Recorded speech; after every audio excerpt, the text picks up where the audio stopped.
আসসালামু আলাইকুম। ওয়ালাইকুম সালাম। আপনি নিয়মিত রোজা করেন? যে আমি মোজা খাইতে করি না, নামাজও খাইতে করি না। আপনি পরিবারে কে কে আছে? কেউ নাই, স্বামী নাই, আমার ছেলেই হয়নি, একটা মেয়ে বিয়ে দিছি। বিয়ে দিছে। আমার সংসার চলে কিভাবে? আমি আজ হল্লত কাম করি, এখন চল না, চা চিনতে খাই।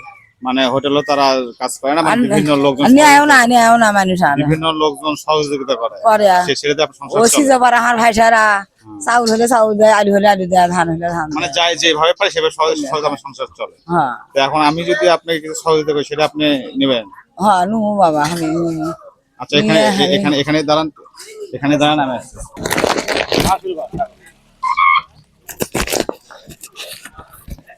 এই যে আপনার জন্য এই সামান্য উপহার। নিয়ে যেতে পারবেন? আপনি কি নিয়ে যেতে পারবেন? পামু ভ্যান ভাড়ার টাকা আছে? আছে না 10 টাকা। 10 টাকা হবে? ভ্যান ভাড়া কয় টাকা? নাই, পয়সা পাবেন না, 10 টাকা নাকি? আল্লাহ আপনি ভালো করবো বাবা, আমি নামাজ খাইতে করি না, এখন তো নামাজও খাইতে করি না, মানে না। তাহলে ভ্যান ভাড়া 10 টাকা, তাহলে আপনি ওই 10 টাকা দেন, এই 20 টাকা রাখেন। তাহলে 10 টাকাতে বাড়িতে এখন আপনি সোজা বাড়ি থেকে চলে যান, ইফতার করবেন। ধন্যবাদ।